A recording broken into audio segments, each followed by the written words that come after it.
Simpel aja tujuannya. Yang kita tanya adalah penggunaan kewenangan ini secara bertanggung jawab, akuntabel, transparan, objektif, rasional, dan juga jangan lupa keadilan. Oleh sebab itu, Pak Ketua Jaksa Agung yang kami hormati, kami ingin menyampaikan pertanyaan dan rekomendasi kasus ini supaya cepat selesai. Pertanyaan yang pertama, ini jadi pertanyaan umum. Tolong Jaksa Agung jelaskan secara detail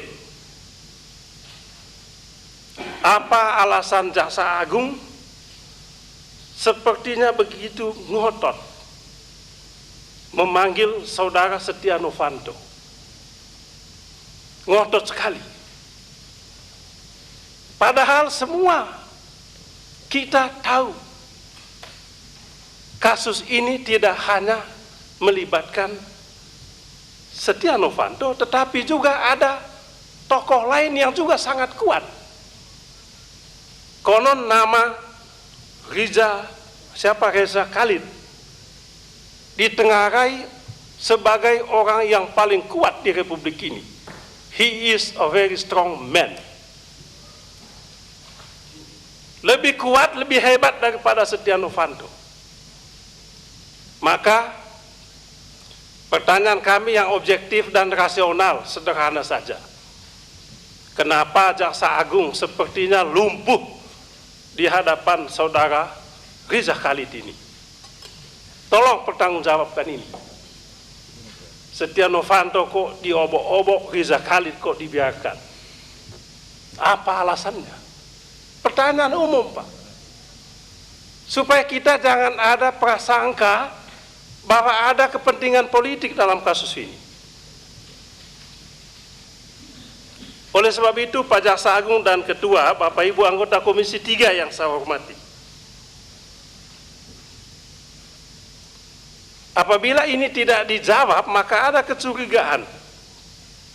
Kasus ini sangat kental dengan kepentingan politik. Dan saya mau agak terbuka soal ini. Mohon maaf Pak Ketua, agak lama.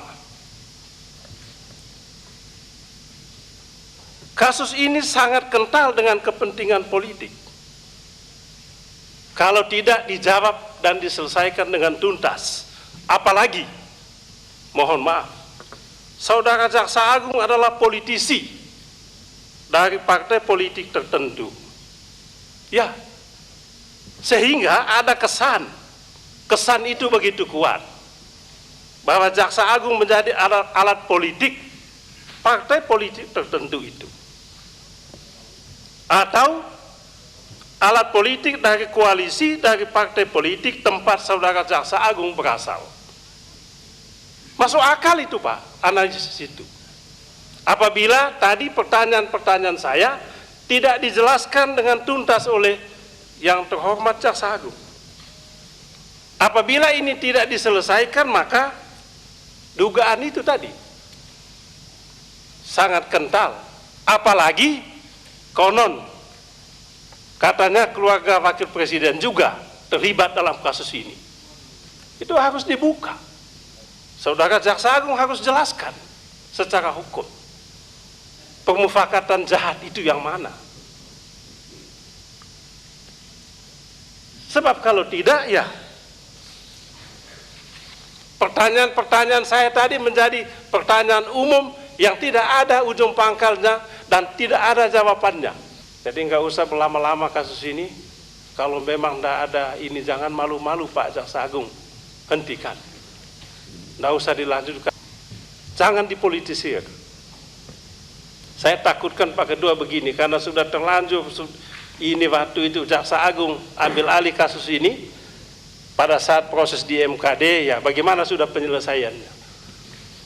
Akhirnya poco-poco jadinya, maju kena, mundur kena. Dan kita tidak ingin Jaksa Agung di bawah Bapak Prasetyo seperti poco-poco.